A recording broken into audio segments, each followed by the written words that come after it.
Good morning, folks, and this is another video in my series, Ride Days. So ride days are basically days riding between two destinations. Sometimes they involve special trips, like when we did the in the future where we do the Death Road or the Salt Flats or things like that. I'll have some special because I'm still in the same location, just going out to do something a little bit cool.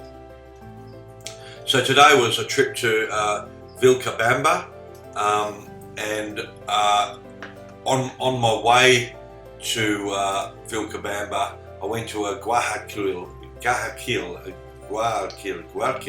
So I went north by a few hours and then headed south. So the total trip was about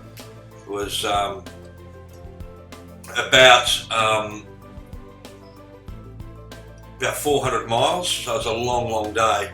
It took me over 12 hours, but I set off at sunrise or just before sunrise and got in before dark. So I made pretty good time. I stopped a huge amount of times. Like I stopped to do a bit of a drone shoot, and also get the drone out, which ended up being the gimbal was not aligned properly, but who cares. So I went north to that Guayaquil and had some breakfast there, and then headed back down again. I didn't have any other routes I could go really to get to there within daylight. So so Vilcabamba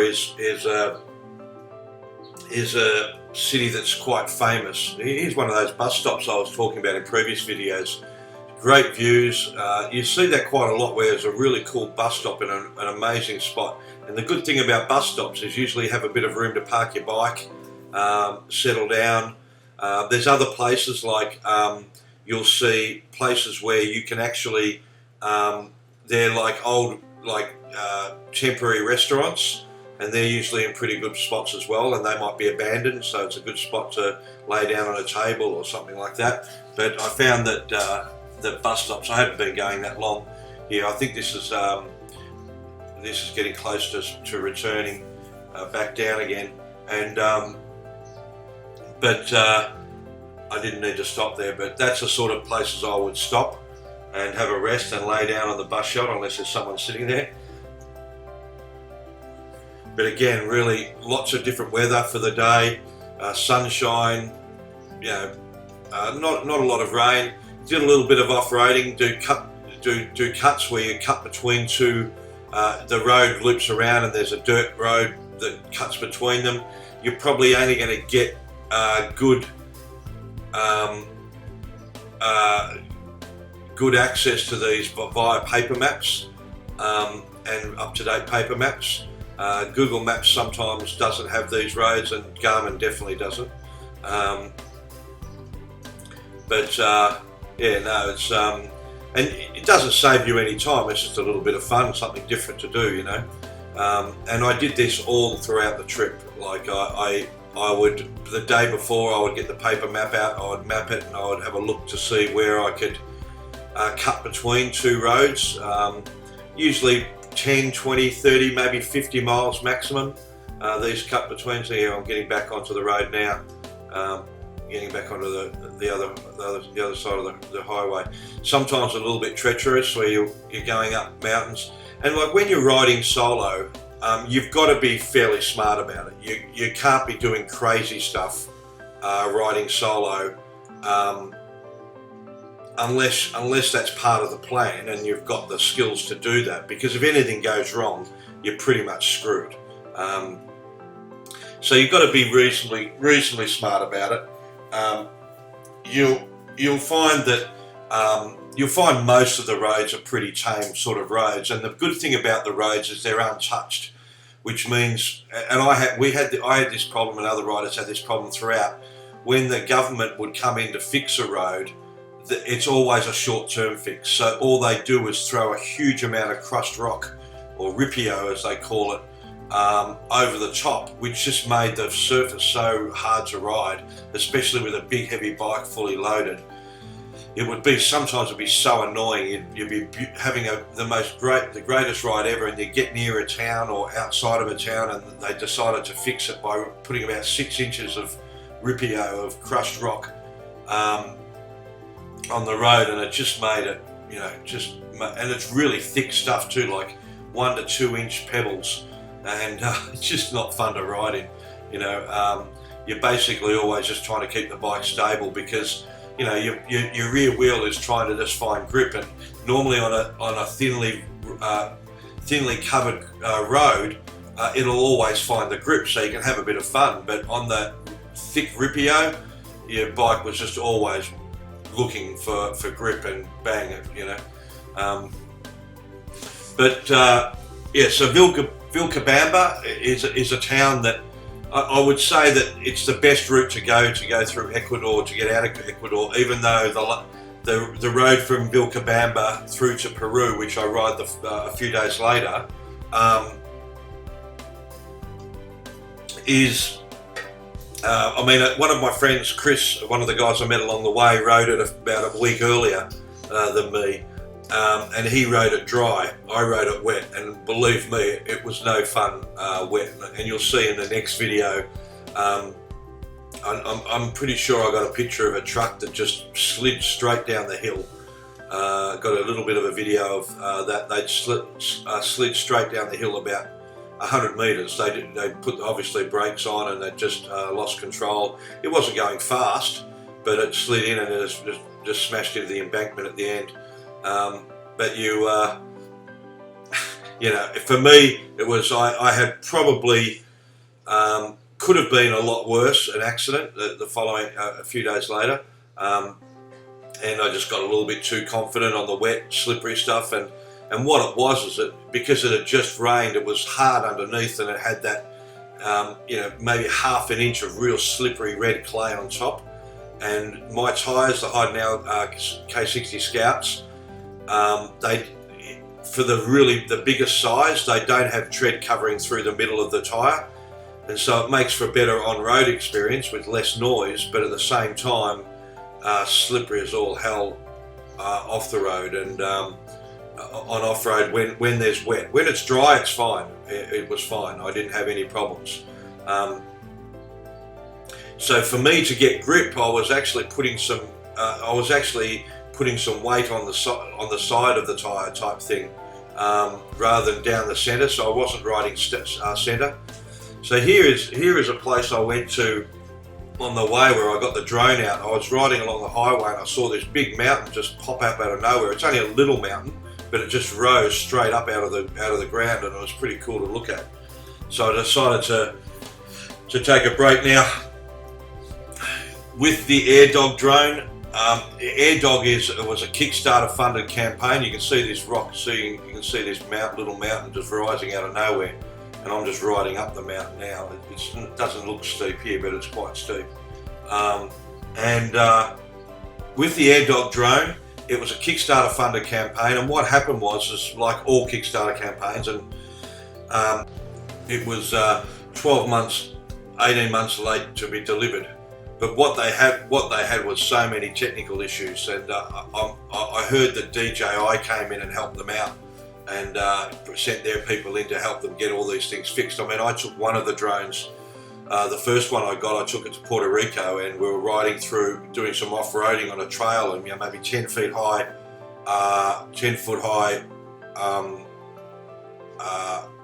trees.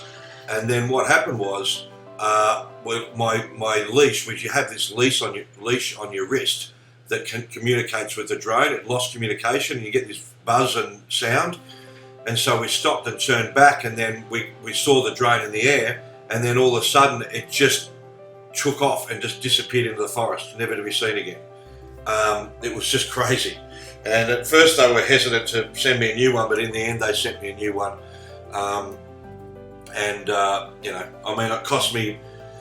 It cost me $500 for a there's the footage there. It's a really good drone if they can just get the technology right. It cost me $500 for the GoPro that I lost.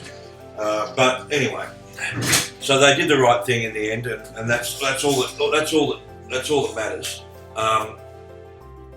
But the problem with it is every time you take it out, you've got to go and you've got to keep your fingers crossed that it's going to work. And so from when I started to when I finished, there was probably about 5 or 6 different updates to make it right and get it better. And it did get better. However, getting it to run was just so painful. There was 2 places where I wanted to get it to run. There's the view from it. Wanted to get it to run where it didn't run. Just run a few little tests to begin with. And it didn't run on the death road, which was just so frustrating, and also on the salt flats. 2 of the best places I wanted it to run, it just didn't run, and it was an hour and a half trying to go through the step processes, then it'd get through all the processes, and then it would fail before it would launch, and it won't fly unless it gets through all the processes. And you just keep going over the processes all over again and again and again, and it just became really frustrating. So unless they really get it fixed and that, it's probably going to go into the closet, unfortunately, because when it did run previous times before I left, it was great fun. It was really cool. So anyway, it's a frustrating process to go through with it, and even though it's flying right now, I should be in the centre of the picture, and you don't know what the footage is going to be like until you get it right. But you can control it left and right and up and down. You can also set it to just auto follow you. So it'll just follow you at a certain distance behind you, at a certain distance to the left or to the right, and in height. And could have been. See, it's sort of it's following me, it's tracking me. That's fine, but just a little bit frustrating that it doesn't do the things you want it to do, and maybe it's partly my fault as well. But I didn't use it anywhere near enough. This is probably the 4th or 5th time on the trip that I used it, and I was just trying to get some nice photos rather than the video for this. But yeah, that was probably the best one I got out of it, the best photo. But yeah, all in all, a reasonably frustrating experience. Just coming down from the mountain now, but yeah, getting a drone. Creating a drone company is a tough gig, and I mean, even GoPro launched their drone while I was away, and they had to recall their drone because of all these different issues and stuff like that, which GoPro don't need at the moment. And just on GoPro, I've been using GoPros for maybe 6, 7, 8, 9 years. I don't know how long now.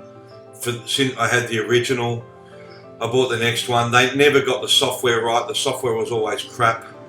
And then when they launched, and they did a couple of things wrong. As an example, one time I bought the GoPro, and I was told that this is a few years back.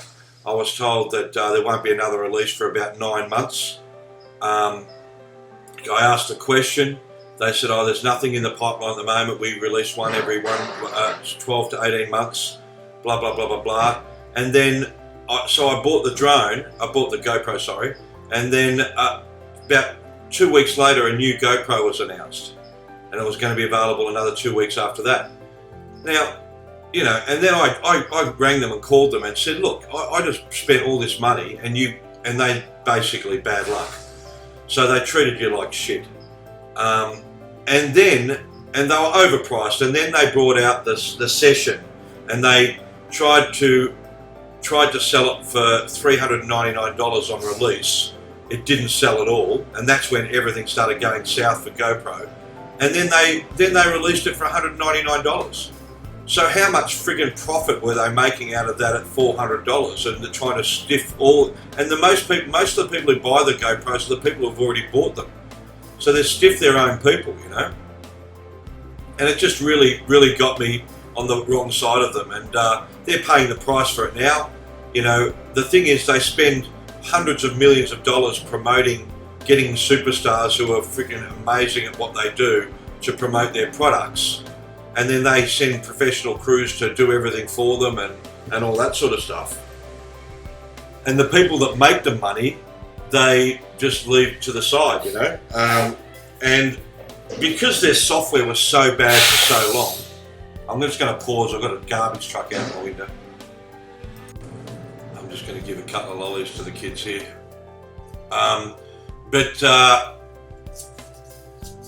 Yeah, they just basically treated you poorly, and you know, you can get away with it, you know, if you want, but I just won't put up with that sort of stuff from clients. I just from suppliers. I don't want to do business with them, and as soon as all that sort of stuff happened, I started looking elsewhere, and honestly, if I had to choose, I mean, GoPro probably still number one.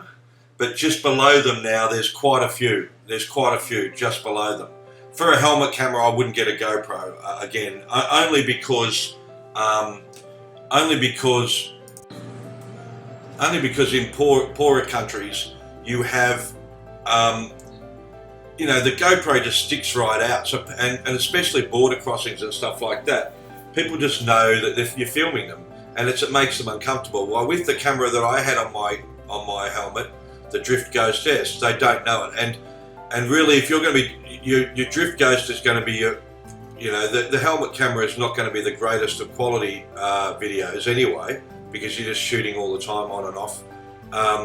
So the smart thing to do is to have, like, the drift ghost just sits low profile on the side of the thing. It's hardly noticeable, and I just feel a lot more comfortable being able to stop and film and stuff like that with the drift ghost. As far as action cams, the Olympus TG Tracker is a lot easier camera to use. It's probably better. It's definitely better in wet weather than the GoPro. The quality of it's really good. There's updates to the software regularly, and the software is not good to, you know, it's not fantastic, but the wet weather capabilities, it's shockproof. You can drop it from a couple of meters. It's waterproof out of the box. It's got GPS built in. Also, it's got it's got all these sensors inside it, so it knows your height, elevation, all that sort of stuff, longitude, latitude, GPS coordinates. So it's really cool. There's that photo they took from the bus stop. So I use that a lot, and also it's a great camera for setting up on the bike in the rear because it's got a 180-degree view. And so if you set it up, I experimented it later on in my trip. Once I got into Patagonia, I started using that a lot more than the other ones. Yeah, so that's really cool. So I was talking earlier about Vilcabamba.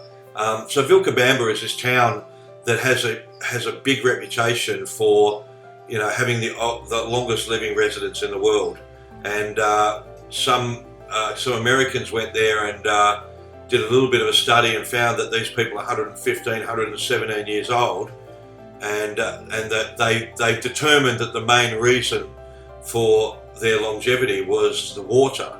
So what do? They start a water company and make a fortune out of it. But the fact is that once it started gaining notoriety and getting on TV and all that sort of stuff, a couple of universities did some independent studies on them, and they went down there and they interviewed all these residents, and these residents were, you know, saying that they were 90, 95, and when they were born and what year and all this sort of stuff, and they catalogued it all, and then they went back a few years later to see how everyone was going and get information again, and all of them were lying about their age. Like, you know, one guy one year said he was 95, and the next time they came down and said he was 114. So they just worked out that, whilst these people were quite healthy, they found that there was no difference in longevity between them and many other towns and cities in Central and South America. So it was pretty funny when I read about it. But Vilcabamba, they milk it for all it's worth, and you've also got some friggin' there's hippies and there's hippies. Hippies who live the free life and all that are really cool. Hippies that think they're on some sort of spiritual connection with nature and all that crap is just and there was a couple of real wanker ones there. They were all Americans or Europeans. They weren't locals, and they're all trying to just sell stuff locally to survive, and good on them. But it's just a bit of a wank fest for me as far as I'm concerned. I'm a sort of person. If you make a claim, an extraordinary claim, you better have extraordinary evidence to back it up. And I think Carl Sagan said that, or maybe it was Lawrence Krauss or one of the other science guys that said, if you make an extraordinary claim, you need to be able to back it up with extraordinary evidence. And that's fair. Wouldn't you think that's a fair thing? That if you say I can float 10 meters above the ground, then you should be able to prove that you can do that, and not only prove it to what and have witnesses, but also be able to do an experiment to see whether it's true what you're doing. Because people make claims all over the place where they can cure cancer, and you get it on your Facebook feed where someone says, like my real issue, I've got issues with the right and the left of politics. I'm sort of an old style libertarian type person, not what anyone would call a libertarian today. I wouldn't even get a seat at the table. But I believe the government should be involved in certain things and nothing else. But the certain things I think they should be involved with are things like education, health, all that sort of stuff. And with your Facebook, you get there's evil companies out there.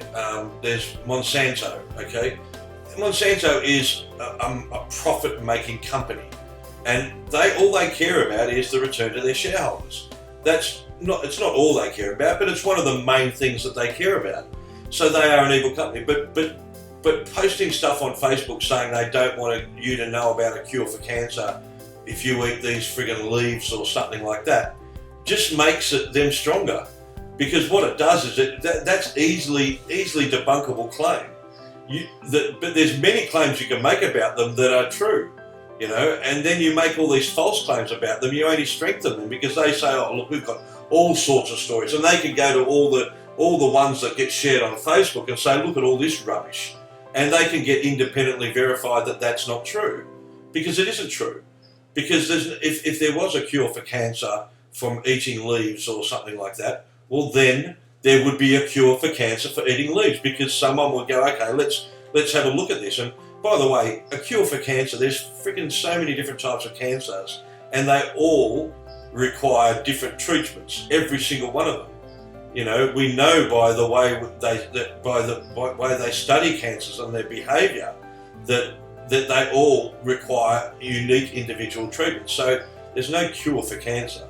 Now, one day there very may well be a plant or an extract that does what these people claim. But if there is one, the only way that it will work is if it's independently verified, it's tested, and then it works. And then whether or not anyone tries to suppress it, it's not going to matter, because people of all cancer's non-discriminatory. You could be a billionaire like Steve Jobs and get it. And you think that if there was a cure out there, he wouldn't be able to get hold of it? I guarantee you he would be. So it's just all bullshit, and it just really annoys me. That's pretty much a left-wing issue. All the different crap they try to put on these companies to say that they're this, that, and the other. As soon as you check it out, you can find that it's not true, and some of the claims are pretty severe. And I don't like Monsanto or their practices one little bit. But if they're going to go down, I want them to go down with facts rather than fairy tales. But anyway, sorry, bit of a splurge on that there.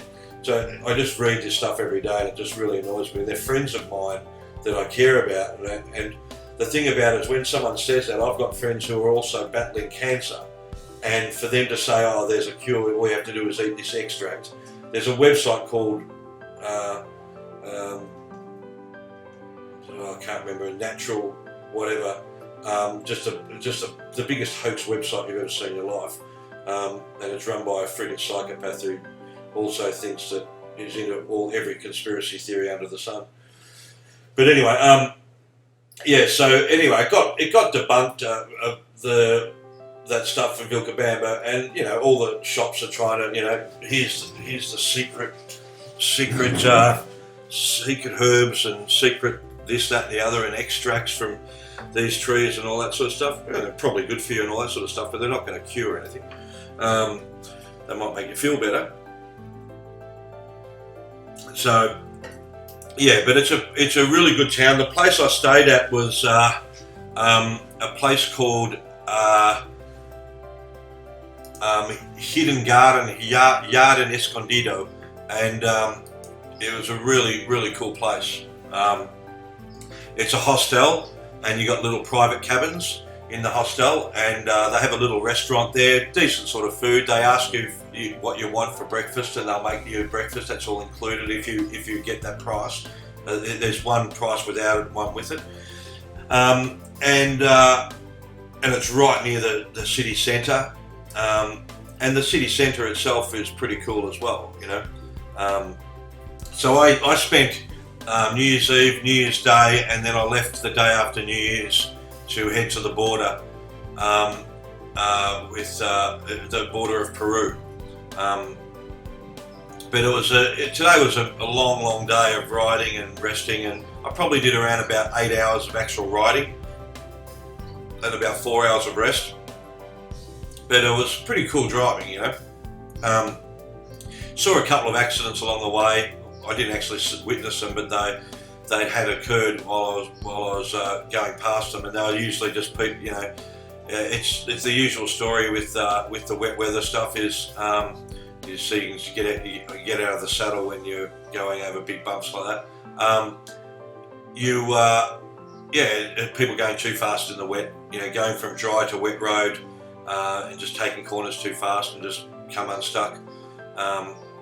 And people sitting when you're riding like this at 60, 80 kilometres an hour, 90 kilometres an hour, and something happens in front of you, which does happen a bit. I had some rocks falling in front of me and stuff like that. Not the most fun thing to witness, but if you're taking your time and you're not going too fast, you're not going to have a problem. And you're not going to do 100 kilometres an hour, 65 mile an hour for most of your journey. Once you get deep into it, you're on these sort of roads. You're doing 60 to 80 kilometres an hour most of the time, and that's fast enough. I mean, you don't see anything if you're just speeding. If you're just going as fast as you can, it's just you don't get to see anything. Lots of little speed humps along the way.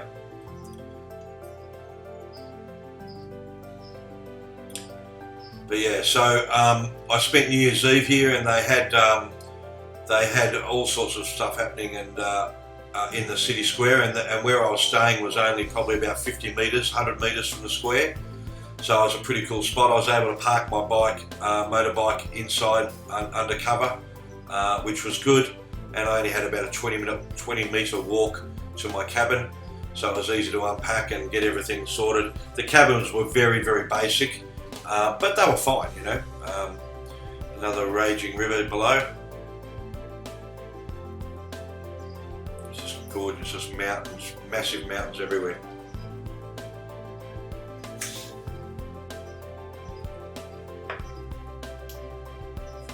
So this is coming into, I think this is coming into Vilcabamba. Yeah, this is coming into the town of Vilcabamba.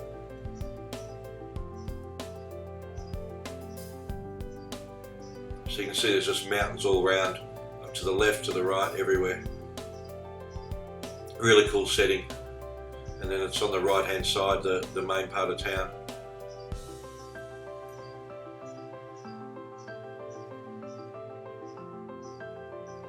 This is actually the following day. I just went for a ride, so that's why it's nice and bright and sunny.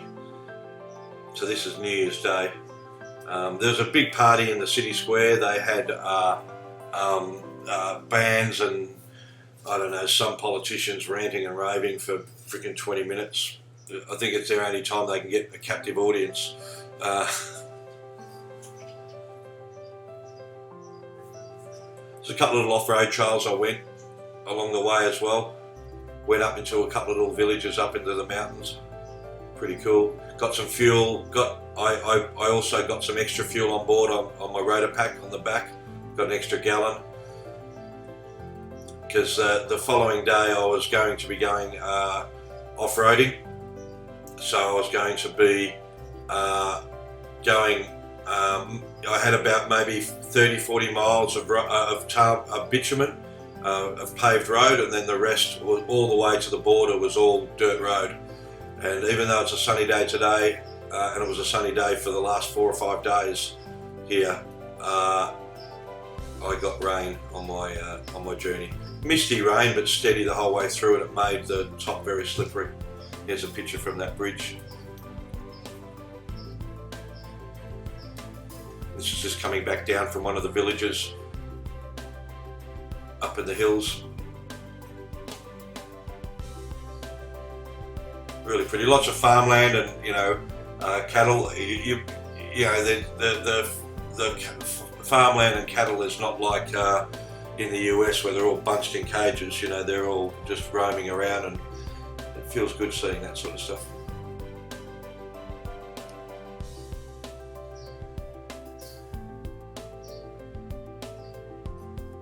Swinging to the other side of the road. So yeah, it was I had a good time. The New Year's Eve party was pretty cool. I didn't drink. I had like 3 or 4 beers. That's all, because I had a ride the next day. Got back in. I actually stayed in. I went out there at about 9 p.m. and there wasn't much going on. And then I went back out there at about 11 p.m. and hung around for New Year's Eve and the celebrations. And they had all these, and I'll show you some videos in a second. They had all these, they burn, it's like renewal. So they burn like paper mache bodies and then they jump over them. It's pretty crazy. So yeah, I had a good night. Got to bed probably about 1 a.m. I had the following day. I was in the town. That's this following morning. That was the food I was eating there. It's freaking awesome. Yeah, like $3, $4, $5 for the food. This is the place I was staying at. That's a shot of when I went a little bit off roading and crossed that river. Some other shots from when I was there. This is just out of town, maybe 10 miles out of Vilcabamba. The hostel had a swimming pool. I only went for one swim in it. It was pretty basic, but had lots of nice little areas for resting in. The Wi-Fi was average, but it worked. It worked in the rooms. And after what I've been having previously, it was okay, you know. So this is them setting up for New Year's Eve. This is New Year's Eve. Some photos of the New Year's celebration. There's probably maybe 1,000 people.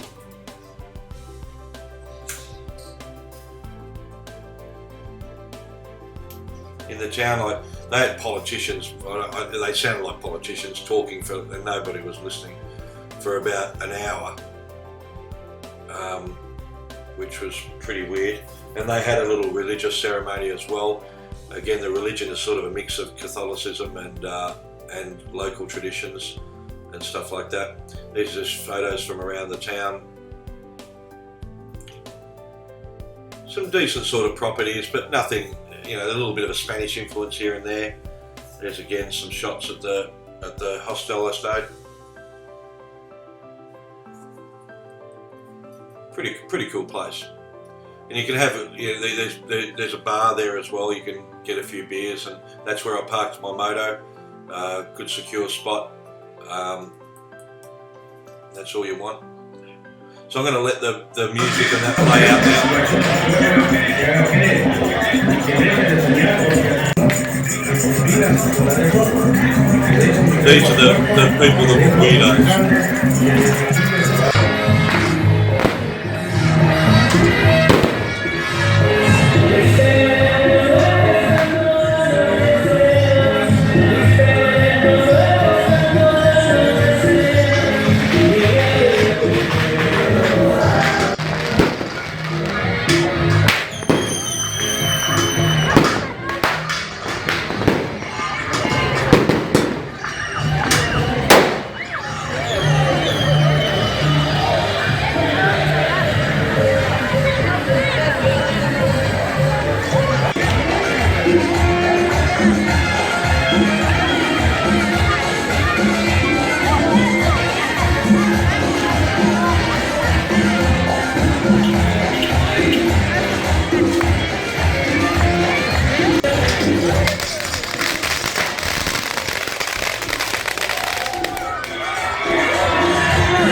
Alright guys, happy New Year!